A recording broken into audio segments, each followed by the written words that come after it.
Yeah, Assalamu alaikum. Assalamu alaikum. Good morning to all. I welcome all my students, all my online students for this free online guidance classes for TET TS TET exam जो कि आपका TS TET exam 12 जून को होने वाला है। और बड़ी मुश्किल से आपके पास कितने दिन बचे हुए अभी? अंदाजा 12 जून और ये रहा मई, तकरीबन एक 40 दिन मोटा हिसाब, ठीक है ना? 40 days. तो या hardly 40 days we can say. So it is very crucial period, बहुत अहम दिन है और बहुत कम वक्त है आपके पास। फिर बीच में ये 40 दिनों में आपके 2-3 दिन ईद में गुजारने वाले हैं आप लोग। ईद की खुशियां, जश्न, फर्ज जो भी है, तो थोड़ा सा ये सारे फंक्शंस और दूसरे चीजों को अवॉइड करते हुए आप लोग अपना टाइम बचाने की कोशिश कीजिए, क्योंकि टेट एग्जाम जो है एलिजिबिलिटी एग्जाम नहीं है, बल्कि मेरे नज़र में, मेरे ख्याल से ये एक मुसाबिकती कॉम्पिटिटिव एग्जाम है।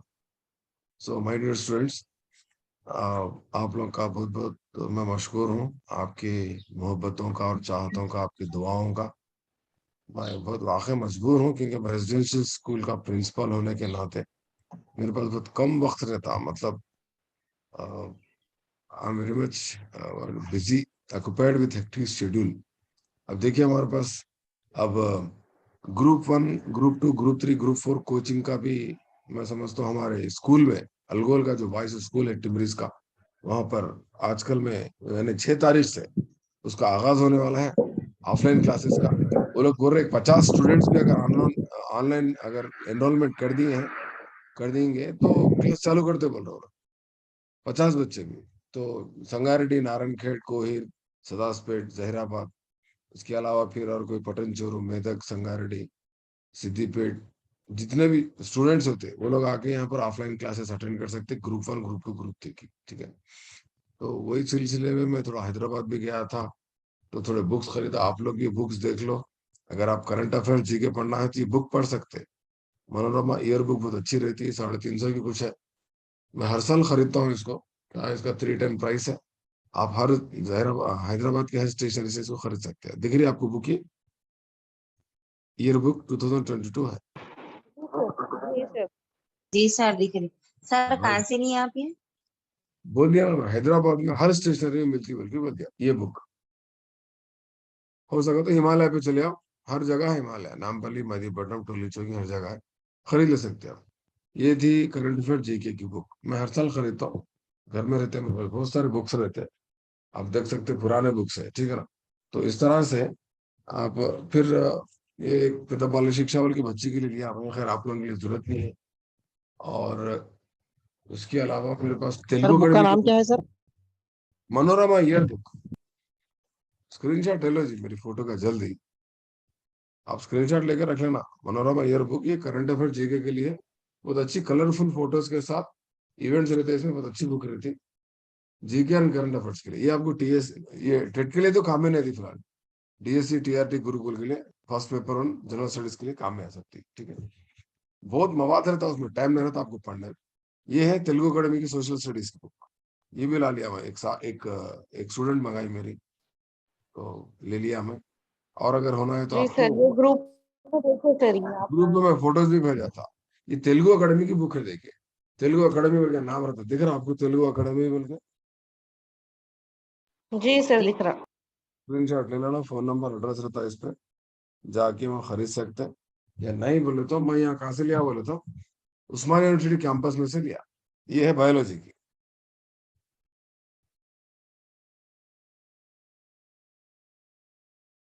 दिख रही बायोलॉजी की? राइट सर, जी राइट। हाँ। जी ये सर, दिख इंग्लिश, रहा। English literature, English pedagogy, pedagogy of English BEd की बुक भी परसों आपको मैं गूगल पे दिखा था, ये भी बुक ले लिया भाई, ठीक है ना। गुरुकुल के पेपर 3 की है। उसके बाद मैथ्स की, ये भी बहुत अच्छी है, जिसके अंदर पेपर 1, पेपर 2, पेपर 3 कवर होता है उसमें। एक्चुअली गुरुकुल का पेपर 2, पेपर 3 कवर होता। और आपको थोड़ा बहुत टेट के लिए भी फायदेमंद होता, आपका कंटेंट और पेडागॉजी कवर होने के चांसेस है उसको, ठीक है ना। तो आपको अगर बुक्स चाहिए तो वहां पर तेलुगु अकेडमी हैदराबाद में जा सकते हैं, एड्रेस दिया मैं आपको। और ये बुक जो मैं खरीदा वो उस्मानिया यूनिवर्सिटी में आर्ट्स कॉलेज के पीछे मस्जिद है, कुछ नाम है, नवाब अली खान ऐसा कुछ नाम है। वहां पर एचपी का पेट्रोल पंप है, उसको माणिक्य नगर बोलते हैं, वडेरा बस्ती बोलते हैं। मानिकेश्वर और नगर सर, मानिकेश्वर नगर। मानिकेश्वरी नगर के बाजू मस्जिद है, मस्जिद के बाजू जिराक्स सेंटर है, SLN जिराक्स। मैं परसों ग्रुप में लोकेशन के साथ तो दुकान का नाम भी भेजा, वहां जाके भी आप खरीद जी सकते हैं, सर। ठीक है ना। उसके अलावा तेलुगुगढ़ में जा सकते हैं। उसके अलावा आप हिमालय बुक स्टेशन, राजकमल, नीलकमल, कोठी पे जा सकते हैं। आपको जहां मौका मिला हो चले आओ, ईद के दिन, ईद के दूसरे दिन या ईद के दिन, ये आपकी मर्जी पे, आपकी दिलचस्पी पे मुनहसर करता। मैं आपको थोड़ी किताबें दिखा के थोड़ा मोटिवेट करा सुबह सुबह, ठीक है ना। बस ये सब किताबें देख लिए, हमसे खरीदना नहीं होता, पढ़ना नहीं होता, मत बोलो, खरीदो पढ़ो, ठीक है ना। एड्रेस भी दिया मैं आपको। तो आज हम क्लास चालू करने से पहले मैं आपको एक अहम चीज बता देता हूँ। ग्रुप्स की कोचिंग माइनॉरिटी वेलफेयर डिपार्टमेंट की जानिब से दी जाने वाली है हर डिस्ट्रिक्ट में। हमारे पास संगारेड्डी डिस्ट्रिक्ट वालों को मैं समझता हूँ अलगोल जहीराबाद में क्लास का आगाज होने वाला है, ठीक है ना। तो मैं समझता हूँ आप लोग एनरोल कर चुके होंगे। फिर एक बार मैं आपसे गुजारिश कर रहा हूँ, आप लोग हाँ सर। उस लिंक को आप लोग पूरे आपके फ्रेंड्स में, ग्रुप्स में शेयर कर दो, ताकि अगर कोई दूसरे स्टूडेंट है जो दिलचस्पी रख रहे हैं ग्रुप्स कोचिंग लेने के लिए, तो वो लोग फिलअप करने से उनको फोन आता है, और फोन आने से, मैसेज आने से वो लोग आके क्लासेस ज्वाइन कर सकते हैं। और मैं यहाँ तक कि ये भी सुना कि वो लोग शायद कुछ मटेरियल देने वाले हैं और थोड़े बहुत स्कॉलरशिप स्टाइफंड भी देने वाले हैं एडमिटेड स्टूडेंट्स को। और मैं समझता हूँ फ्यूचर में हो सका तो लैपटॉप भी मिलता। ये हमारे friends BC welfare, social welfare में कोचिंग लेते हैं, ग्रुप 1 की, सिविल्स की, तो उनको लैपटॉप भी देते फ्री में। तो शायद आपको भी मिल सकता, तो लिहाजा जल्द से जल्द अप्लाई करो। हाँ सर, लैपटॉप अगर मिलता तो हम अप्लाई करते हैं। ये कोचिंग वोचिंग हमसे नहीं होती बल्कि थोड़े लोग सोच रहे हैं, मुस्कुरा रहे हैं भी, कहाँ जाना, जहराबाद को जाके काम पड़ना बोल के। कितने लोग तैयार है जहराबाद को आगे ग्रुप्स की कोचिंग लेने के लिए, बताइए, हाथ उठाइए। हाथ यूं करना, इसमें रहता ऑप्शन रहता हाथ यूं करने का। कोई भी नहीं है, चलो कोई बात नहीं। अलगोल को आके ग्रुप्स 1 की कोचिंग लेने के लिए कितने बहुत लोग दूर तैयार है, है सर। बताओ। तैयार नहीं है? अलगोल आके कोचिंग लेना है। अलगोल आके क्यों कोचिंग लेना है, मतलब ग्रुप्स की कोचिंग लेना है। ग्रुप की कोचिंग दे रहे, उसका कोऑर्डिनेटर शायद मैं रहूंगा इंशाल्लाह। चलो ठीक है, कोई बात नहीं। एक्चुअली ये हाथ उठाओ इसलिए बोला, मैं देखना चाह रहा था कितने लोग हैं जो अलगोल आके ग्रुप की कोचिंग लेना चाह रहे हैं, ठीक है ना। तो इसमें मेरे को सर आपसे ये करना था, क्वालिफिकेशन क्या है सर? Degree degree. आपको फिलअप करते वक्त पूछता हूँ, आपको ग्रुप 1 ऑफिसर बनना है। ग्रुप 1 ऑफिसर बोलते हो ज्वाइंट कलेक्टर, डिप्टी कलेक्टर, या नहीं तो फिर DSP, commercial tax officer, DMW officer, district level officer बनते हैं आप। तो क्वालिफिकेशन डिग्री रहती है, एनी डिग्री। और ग्रुप 4 के लिए इंटरमीडिएट पास होना। बहुत सारे DLED के बच्चे बोल रहे हैं मेरे को, सर वो हम DLED के स्टूडेंट्स हैं, हम अप्लाई करें तो नहीं आ रहा। बोलते आप लोग ग्रुप 1, ग्रुप 2, ग्रुप 3 को एलिजिबल नहीं है। कौन? हमारे DLED के स्टूडेंट्स। आप लोग सिर्फ ग्रुप 4 को एलिजिबल है। इंटरमीडिएट पास स्टूडेंट्स ग्रुप 4 को एलिजिबल है। डिग्री, एनी डिग्री, डिग्री पास स्टूडेंट्स ग्रुप 1, ग्रुप 2, ग्रुप 3 के लिए एलिजिबल है, ठीक है ना। ग्रुप 4 के तो कौन से पोस्ट रहते सर? ग्रुप 4 के छोटे छोटे पोस्ट रहते हैं, जूनियर असिस्टेंट, सीनियर असिस्टेंट, छोटे मोटे पोस्ट रहते हैं ऑफिस में। ऑफिस में काम करते ना, लिखना पढ़ना, वो छोटे छोटे काम रहते सर ना। अस्सलाम वालेकुम सर। माजरा सर ग्रुप 1 के लिए उम्र की क्या हद है सर? एज ग्रुप उम्र की क्या हद है? ग्रुप 1, ग्रुप ग्रुप 2 1 जो यहाँ पर तेलंगाना में गवर्नमेंट जॉब्स के लिए, परसों ही बता दिया मैं आपको, 48 ईयर्स बोल के मैं बोला था। तो उधर से कोई स्टूडेंट बोले 49 ईयर्स है सर, बल्कि बोले। तो आपको 49 ईयर्स तक, 49 साल तक आपकी उम्र के आप लिख सकते हैं ये गवर्नमेंट जॉब्स, वो भी तेलंगाना में, ठीक है ना। ये TSPSC का पोस्ट है, तो आपको कम से कम 49 ईयर्स तक लिख सकते हैं आप, ठीक है ना। ग्रुप 4 के लिए बल्कि हम बहुत सुने हैं कि ग्रुप 4 के लिए एज क्या है सर? 49 ईयर्स बोल दिया ना, नहीं पूरे सर। गवर्नमेंट जॉब्स के लिए 49 ईयर्स। ग्रुप 4 अच्छा, रहो, ओके ग्रुप 1 सर। रहो, सबके लिए 49 ईयर्स है। Except okay police department, except forces, police, excise, fire department थोड़े होते। फोर्सेस जो होते ना पुलिस के, थोड़े थोड़े पोस्ट है, उसमें क्या करना, 49 निकाल के, कुछ लिमिटेड एज है उसकी, उसके हिसाब से आप अप्लाई कर सकते, देखना अप्लाई करते वक्त, ठीक है ना। जनरली हमारे पास तेलंगाना में ओके सर। टीचर बनने के लिए या दूसरा कुछ गवर्नमेंट जॉब के लिए 49 ईयर्स एज है, ठीक है ना। मैं भी अप्लाई कर रहा हूँ ग्रुप 1, ओके मैं भी कोचिंग ले रहा हूँ। सिलेबस कोचिंग क्या तो रहता है बिल्कुल सर? मुफ्त में ले रहा हूँ। बोलिए। सर सिलेबस क्या सिलेबस रहता क्या है रहता है सर ग्रुप 1 के सिलेबस लिए? पूरा डिग्री लेवल रहता, डिग्री लेवल के बुक्स पढ़ा रहता, डिग्री लेवल के बुक्स। सर ग्रुप 4 के लिए? ग्रुप 4 के लिए आप डिग्री लेवल के बुक्स पढ़ना, एक्चुअली इंटरमीडिएट के लेवल पढ़ना, डिग्री लेवल के पढ़ने तो कोई बुराई नहीं है, गहराई में जाके भी आप आंसर कर सकते हैं। सर फॉर्म फिलअप करते हुए इंटर वालों में से मिनिमम ग्रेजुएशन ही दिया हाँ तो वो ग्रुप 4 के भी क्वालिफिकेशन। चालू नहीं कोचिंग, फिलहाल ग्रुप 1 चालू कर रहे हैं डिस्ट्रिक्ट में। जी जी DMW ठीक है district sir. Minority welfare officer बोलते हैं उसको। ग्रुप 1 की कोचिंग चालू हो रही, उसके बाद ग्रुप 2 की चालू करते हैं, उसके बाद ग्रुप 3 की।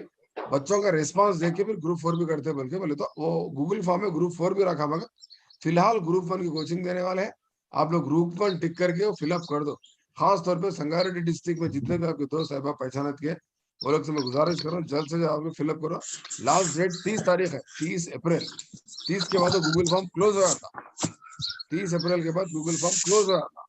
तो लिहाजा आप लोग जल्द से जल्द गूगल फॉर्म को, ग्रुप्स की कोचिंग का माइनॉरिटी वेलफेयर डिपार्टमेंट से आपको कोचिंग दी जा रही, और शायद कुछ स्टाइफंड वगैरह भी मिलता, मटेरियल भी मिलता। और संगारेड्डी 20 डिस्ट्रिक्ट अप्रैल हो गए ना सर? 30 अप्रैल 30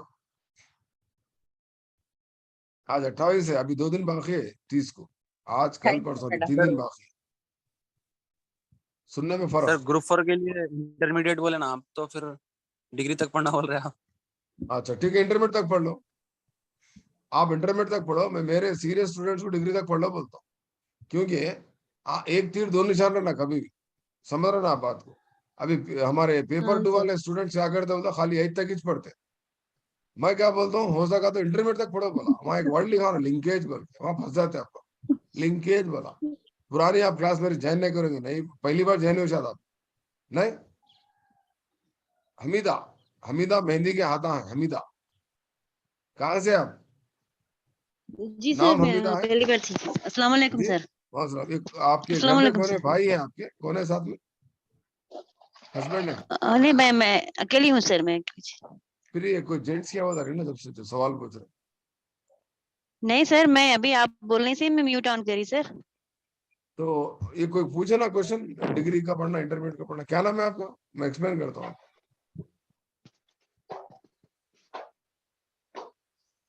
आप पहली क्लास ज्वाइन कर रहे हैं?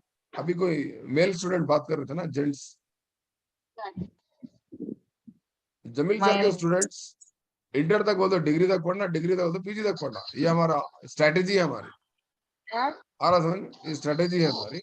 मैं आपको कल या परसों सोशल का पेपर समझाने वाला हूँ। झाड़ों को उसके पानी अंदर डालो सर। सोशल, डाल के हमीदा जो बनकर, थी। हमीदा आप कहाँ गया हमीदा?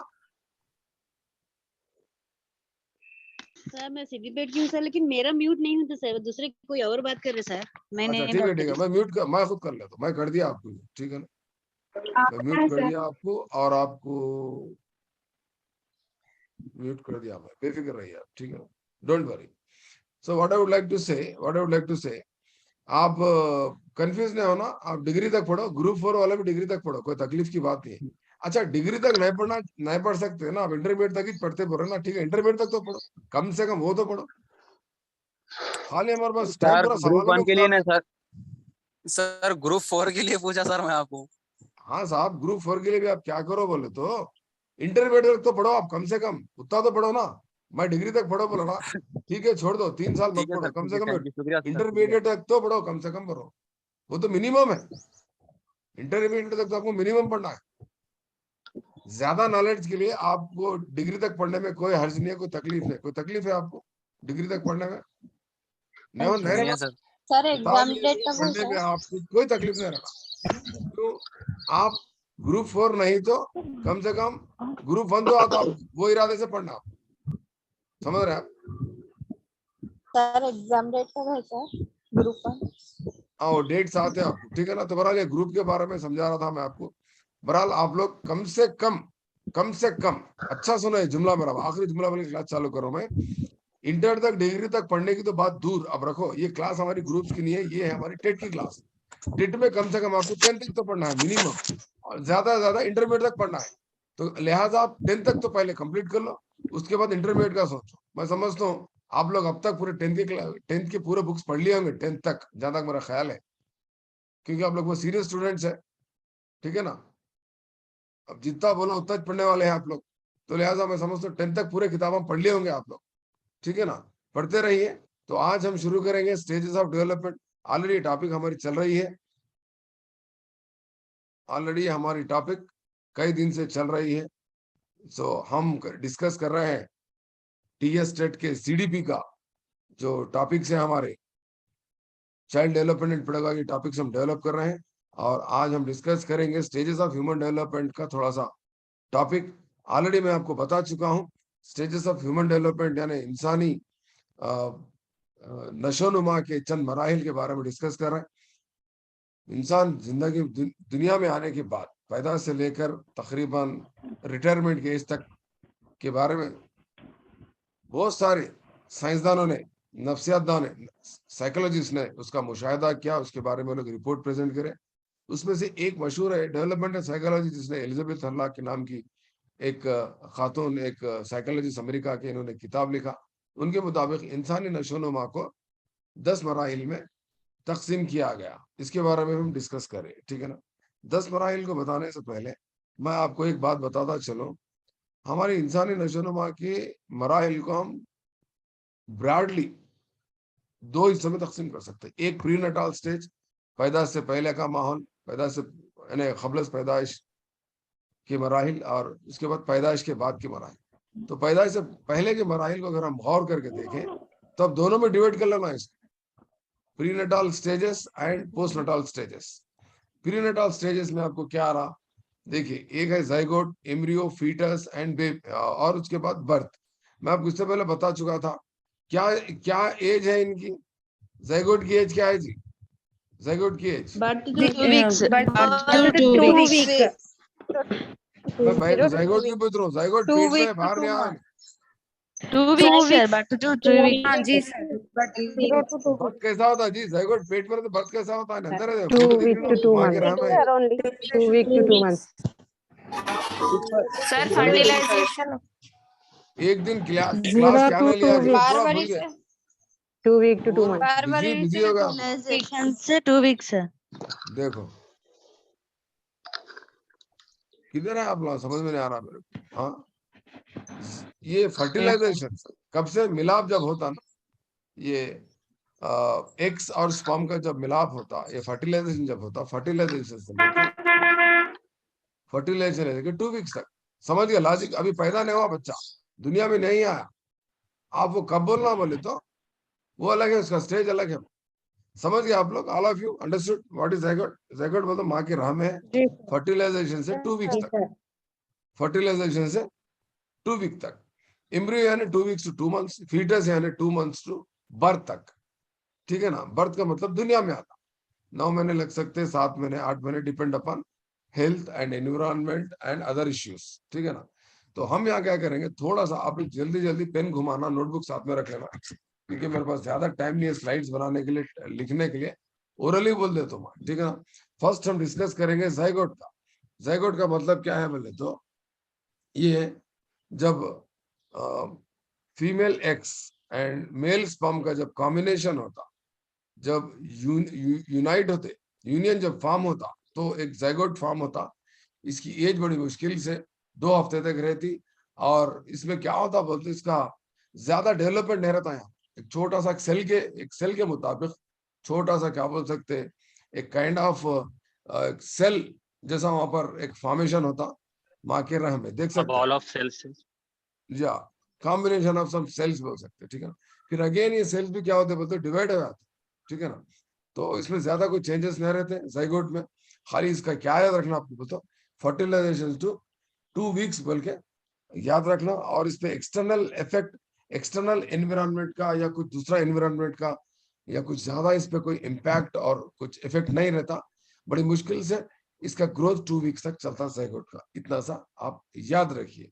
स्लोली 2 वीक्स के बाद क्या होता बोलते, थैली की तरह फॉर्म होता, अंदर थैली की तरह, अभी देख सकते फोटो, ठीक है ना, छोटी सी थैली की तरह। उसका जो लेयर होता, लेयर में चेंजेस आते, इंटरनल ऑर्गन में भी चेंजेस आना शुरू होते। जब 2 वीक्स हो जाते तो उसको हम क्या बोल रहे हैं बोलते, एम्ब्रियो बोल रहे हैं।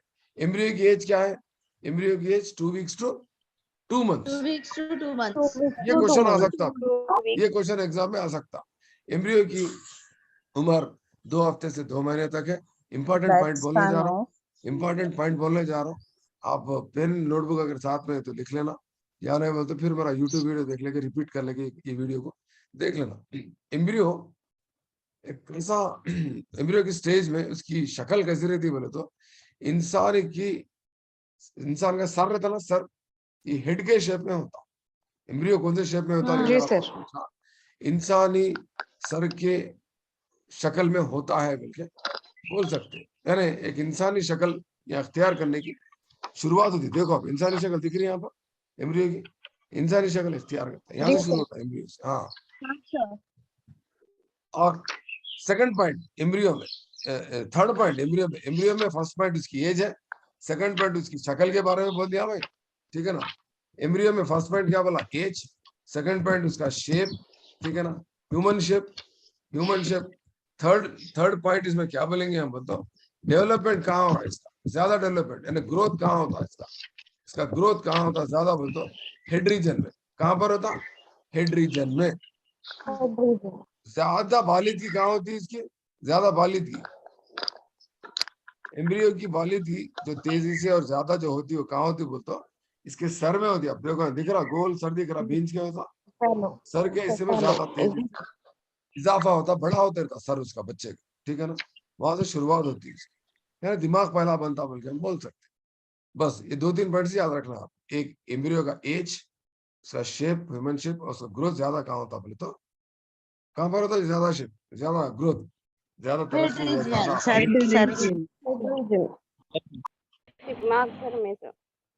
हेड रीजन, ठीक है ना। अब हम बोल रहे हैं फीटस के बारे में समझा रहा हूँ मैं। फीटस में आपको क्या याद रखना है, सबसे पहले एज याद रखना है। इसकी एज क्या है जी, 2 मंथ्स टू बर्थ तक, ठीक है। No new organs development, no new organs development, यहाँ पर कोई खास नए कुछ आज़ा यहाँ पर डेवलप नहीं होते, ठीक है ना। और एम्ब्रियो में जो ऑर्गन्स बन जाते ना, वही एम्ब्रियो के जो ऑर्गन्स होते हैं ना, एम्ब्रियो में जो फॉर्म है जो ऑर्गन्स रहते हैं, एम्ब्रियो ऑर्गन्स क्या होते बोलते हैं, यहाँ पर डेवलप होते रहते।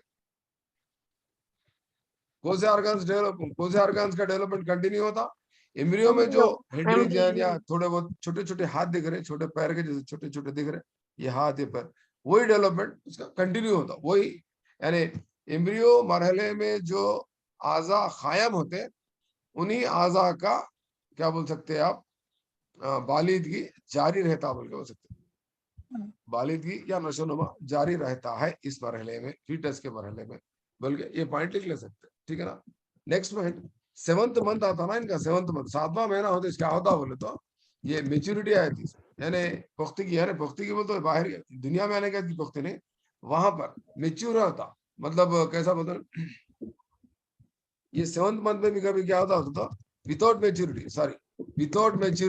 विदाउट मेच्योरिटी भी क्या होता बोले तो, यानी वो ये जो फीटस आप जो देख रहे हैं, ये फीटस आपको जो दिख रहा है यहाँ पर, ये देख रहे हैं तकरीबन इंसानी शक्ल इख्तियार कर लिया। कभी कभी क्या होता बोलता 7वें महीने में भी यानी दुनिया में आता बच्चा, कंसेप्शन होता, डिलीवरी होती, तो क्या होता बोले तो जितना डेवलपमेंट होना था उसको उतना डेवलपमेंट नहीं होता 7th मंथ। तो याद रखो आप 7th मंथ में या 8th मंथ में जो बच्चे पैदा होते, वो लोग उनका नशोनुमा उतना ज्यादा नहीं होता जितना 280 डेज 9 मंथ में जिसका डिलीवरी होती, जिसका पैदाइश होती।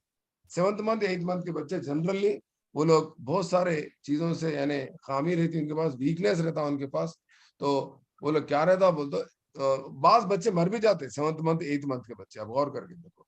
तो कंप्लीट यहाँ पर सही अगर फीटस डेवलप होना है तो उसके टाइम क्या है बोलते 9 मंथ्स 280 डेज का है। बाज औकात में बच्चे जी लेते, मगर वो लोग उतना उनका फिजिकल डेवलपमेंट उतना खास नहीं होता, उसका असर मेंटल डेवलपमेंट पे होता, और मेंटल डेवलपमेंट का असर इमोशनल डेवलपमेंट पे होता, इमोशनल डेवलपमेंट का असर language, social development, sexual development पे भी होता है, ऑलरेडी हम डिस्कस कर चुके। तो 7th मंथ में जो बच्चे पैदा होते हैं वो ज्यादा मेच्योर नहीं रहते, बल्कि यहाँ पर एक पॉइंट लिख लेना आपको, अगर पैदा हो भी गए 7th 8th मंथ में, तो उनका फिजिकल और दूसरे जितने भी डेवलपमेंट्स होते हैं उसमें थोड़ा सा कुछ कमी पेशी हो सकती है, वो लोग उतने फास्ट नहीं रह सकते बोल के बोल सकते। अच्छे बच्चे कौन रहते बोलते 9 मंथ्स के, 9 मंथ्स में जो बच्चे पैदा होते ना, उनका क्या होता बोलते कंप्लीट मेच्योर रहता होगा, कंप्लीट मेच्योरिटी बोलते हैं, कंप्लीट मेच्योर बॉडी रहता, कंप्लीट मेच्योर उनका जहन रहता, ठीक है ना। तो वो लोग का डेवलपमेंट सही हो सकता, बल्कि यहाँ पर पॉइंट लिखा हुआ है 9 मंथ्स के बाद, जिसका वो होता क्या होता है, पैदाइश होती। तो ये था थोड़ा सा आपको प्रीनेटाल स्टेज के बारे में। उसके बाद हम देखेंगे पोस्टनाटाल स्टेज। तो प्रीनेटाल स्टेज में ज्यादा नहीं, कुछ भी नहीं है, परेशान नहीं होना। एक ज़ायगोट स्टेज के बारे में पढ़ रहे हैं, एम्ब्रियो स्टेज के बारे में पढ़ रहे हैं, फीटस के बारे में पढ़ रहे हैं, ठीक है ना। तो नेक्स्ट हम देखेंगे पोस्टनाटाल स्टेजेस।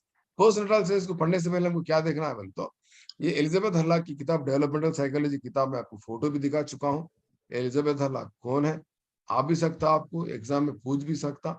डेवलपमेंटल साइकोलॉजी में उन्होंने अभी क्या बताया बोले तो, इंसानी नशोनुमा को उन्होंने 10 मराहिल में तकसीम किया। तो पहला है नियोनाटाल। आपको मैं उर्दू वालों को बता चुका था पहले, आप लोग को मैं ये भी रिक्वेस्ट करा था, जितने भी मैं आपको पीडीएफ या जो भी शेयर कर रहा हूँ, आपकी जिम्मेदारी बनती कि आप लोग इसको क्या करना बोलते देख लेना इसको, यानी सर क्या भेज रहे नोट्स, इंग्लिश में हो या उर्दू में हो, उसको पढ़ लेना है। अगर आप पेज नंबर 25 जो मैं आपको भेजा था, जो पीडीएफ था मेरा, अरे सर कोसा बोल के परेशान हो रहे, जो नए लोग आ जाए ना मेरी क्लास में, ये देखो, ये याद है, ये मैं भेजा सो पेज नंबर 25 से दिख रहा ऊपर। नहीं बस जो नए लोग आए ना परेशान है, ये क्या तो बोल रहे हैं, ऑलरेडी मैं पहले भेज चुका बाबा, आप जरा देख लो इसको, अच्छा ठीक है ना। तो यहाँ पर ये 10 मराहिल के बारे में जिक्र है। सबसे पहले नौमुलूद बोल रहे हैं, जिसको हम न्यूनाटाल स्टेज बोल रहे हैं। उसके बाद शीर ख्वारगी बोलते हैं, उसको इन्फेंसी स्टेज बोलते हैं। उसकी उम्र भी दिया गया है, पैदा से लेकर 2 साल तक जो है नौमुलूद की उम्र बताई गई एलिजाबेथ हर्लॉग के मुताबिक उनकी डेवलपमेंटल साइकोलॉजी किताब में। इन्फेंसी स्टेज 2 हफ्ते से बात जगह 3 साल इनकी, ये उर्दू की किताब में लिखा हुआ है, मगर अगर आप इंग्लिश में देखें या नहीं तो फिर आप दूसरे कुछ मटेरियल में देखो तो उसको यहाँ पर क्या रहता, 2 वीक्स to 2 years था। ये जो स्क्रीन पे आपको इंग्लिश में दिख रहा है स्टैंडर्ड है, मेरे नोट्स है और मैं यही फॉलो कर रहा हूँ, यही पढ़ा हूँ। ये उसका स्क्रीनशॉट ले लो, यानी तो इम्पोर्टेंट इसको आपके नोटबुक में ये टेबल को ड्रा कर लो। तो इंग्लिश में क्या बोल रहा है इसको बोलते हो, न्यूनाटाल स्टेज बोल रहे हैं, नौमुलूद। तो नौमुलूद का जो स्टेज है, यानी आप क्या बोल सकते हैं, न्यूनाटाल का जो स्टेज है उसमें क्या चेंजेस आते हैं, क्या है क्या नहीं, मतलब कैसा लिख लेना बोलते, ऐसा बना लेना स्लाइड आपका नोटबुक्स में, ऐसा स्टेज बना, ऐसा नोट्स लिख लेना। कोई स्टेज है, न्यूनाटाल स्टेज हमारे टेबल के हिसाब से पहला स्टेज है, ठीक है ना। इसका इंट्रोडक्शन और इसमें कुछ इंपॉर्टेंट टर्म्स अगर बोलो तो वो लिख लेना। और इसमें डेवलपमेंट्स आते, कौन से डेवलपमेंट आते जी, फिजिकल डेवलपमेंट, और क्या क्या डेवलपमेंट हम देख सकते हैं। हाँ, फिजिकल डेवलपमेंट है, उसके बाद इमोशनल उसके बाद मोरल डेवलपमेंट, उसके बाद और कोई डेवलपमेंट देख सकते हैं, इमोशनल डेवलपमेंट, ठीक है ना। इस तरह से आप दीगर जितने भी डेवलपमेंट्स होते हैं वो सारे डेवलपमेंट्स को देखना। मैं आपको ऑर्डर में बताता हूँ, first physical development, second cognitive या मेंटल डेवलपमेंट बोल सकते हैं, सेकंड क्या रखो आप बताओ, कॉग्निटिव और मेंटल डेवलपमेंट बोल के लिख लो, सेकंड पॉइंट। थर्ड पॉइंट क्या लिखेंगे आप, थर्ड पॉइंट लैंग्वेज डेवलपमेंट, नहीं तो या आप क्या लिख सकते हैं, लैंग्वेज डेवलपमेंट बोल के लिख लो, लैंग्वेज डेवलपमेंट, ठीक है। और फोर्थ पॉइंट क्या लिखो आप, इमोशनल डेवलपमेंट, क्या लिखेंगे आप, इमोशनल डेवलपमेंट। फोर्थ वाला क्या लिखो, इमोशनल डेवलपमेंट बोल के लिखो, ये फोर्थ वन इमोशनल डेवलपमेंट। उसके बाद सोशल डेवलपमेंट, फिफ्थ वन क्या करेंगे आप, फिफ्थ वन आप क्या लिखो बोले तो सोशल डेवलपमेंट। सिक्स्थ वन क्या लिखेंगे आप सोशल डेवलपमेंट के बाद, मोरल डेवलपमेंट, ठीक है ना, मोरल डेवलपमेंट। सेवंथ वन क्या लिखेंगे आप, सेक्सुअल डेवलपमेंट। देखो कितने किस्म के डेवलपमेंट्स, ठीक है ना। तो इस तरह से आपको क्या करना है, बोलते सारे डेवलपमेंट्स पर नजर डालना है। बोलिए क्या क्या डेवलपमेंट पर नजर डालना हर स्टेज में, बताइए, बोलिए आप लोग क्या Mental development, language development, emotional development, social development, moral development, sexual development. आपके नोट ऐसा बनाना, वो स्टेज के बारे में इंट्रोडक्शन लिख लेना और इंपॉर्टेंट टर्म्स अगर कुछ बोल रहे हो तो वो भी लिख लेना। और फिजिकल डेवलपमेंट क्या होता है इस स्टेज में, मेंटल डेवलपमेंट कैसा रहता है स्टेज में, अब मैं बोलते जाता हूँ, जल्दी जल्दी आप लिख लेना। अभी 6 मिनट बाकी है सेकंड सेशन चालू होने, सेकंड सेशन भी देखेंगे हम, ठीक है ना, थर्ड सेशन नहीं रहेगा। तो ये जो स्टेज है कौन सा, न्यूनाटाल स्टेज। न्यूनाटाल स्टेज में कुछ खास यानी ये इसको क्या बोलते हो, आप क्या लिख सकते हो बोलते, ये very shortest stages of all the stages of human beings पर लिख सकते हैं। Shortest of all stages, shortest stage of all the stages, यानी दूसरे मराहिल के मुताबिक, दूसरे मरहलों के मुकाबले में ये नियोनेटाल स्टेज जो है सबसे छोटा वक्फे वाला मरहला है। क्यों छोटा वक्फा मरहला बोल रहे हैं इसको हम? कितने दिन का है जी? नहीं, नियोनेटाल स्टेज 2 weeks है only. Only up to 2 weeks का है स्टेज, 2 वीक्स का है, बड़ी मुश्किल से 2 हफ्ते का, इसलिए इसकी शॉर्टेस्ट स्टेज बोल के बोल रहा है, ठीक है ना। अब यहाँ पर क्या होता है, बच्चा बहुत सारे क्या बोल सकते हैं, उसको एडजस्टमेंट्स करना पड़ता, यानी टेम्परेचर चेंजेस। माँ के रह मेरे कितना टेम्परेचर था उसको? 100 डिग्री 100 डिग्री फॉरेनहीट। दवाखाने का टेम्परेचर कितना रहता? 70 डिग्री। ठीक है ना। नेक्स्ट चेंजेस क्या था? Adjustment in breathing. माँ के पेट में जब था वो सांस अलग ले रहा था, या बाहर आने का पेट लेने बाहर आने के बाद उसको क्या होता, वो तो सांस लेने में थोड़ी दुश्वारी पैदा हो सकती, इसलिए बच्चे को क्या करते, मास्क लगाते, कुछ बहुत सारे प्रॉब्लम्स क्रिएट होते हैं, उसको एडजस्ट होना पड़ता सांस लेने के लिए, ठीक है ना। और ये जो उसके बाद बहुत सारे उसके मुश्किलातों से या मुताबिकत से उसको गुजरना पड़ता बच्चों को, जैसे कि सकिंग है, स्वालोइंग है।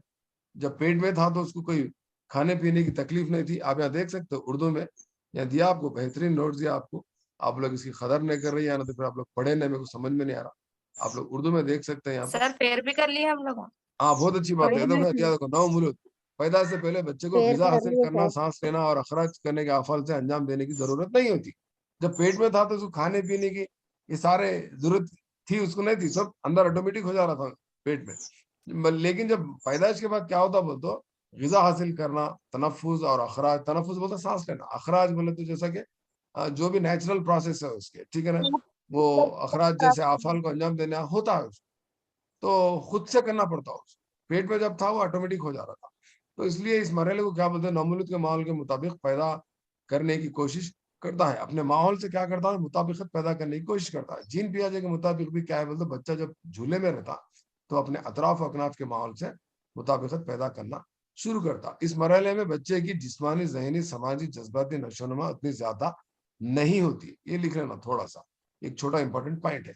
इस दौर में बच्चा तकरीबन 22 घंटे नींद में गुजारता, ये भी अच्छा पॉइंट है, ये भी लिख ले सकते, और नए माहौल से मुताबिकत पैदा करने की कोशिश करता है। ये आपका उर्दू में था, ठीक है ना। अगर मेरे नोट्स के मुताबिक अगर आप देखें, उर्दू में उतना ही है, अगर आप मेरे नोट्स के मुताबिक अगर देखें तो यहाँ पर और सारी चीजें क्या होता बोलते, जनरली ये स्टेज में क्या होता, बच्चे का वजन कम हो जाता, वजन कम होता रहता। पैदा वक्त बच्चे का वजन अगर 3.5 किलो है समझो, धीरे धीरे 2 हफ्ते के अंदर बच्चे का क्या हो सकता है, मतलब फर्स्ट वीक में क्या होता है, मतलब थोड़ा सा उसका वेट कम होते रहता है। 2 वीक्स में ऑब्जर्वेशन है, ठीक है ना, because of some other adjustments, ठीक है ना। और एलिजाबेथ हल्ला के मुताबिक क्या होता है, बहुत अच्छा पॉइंट बोलने जा रहा हूँ, गर्ल्स बेबी, फीमेल बेबी जो होते वो बहुत अच्छा एडजस्ट कर लेते, कहते in comparison to male babies, ठीक है ना। लड़कियां जो होते वो लड़कों के मुताबिक वो अच्छा जल्दी एडजस्ट होते हैं अपने इन्वायरमेंट्स, ठीक है ना। एंड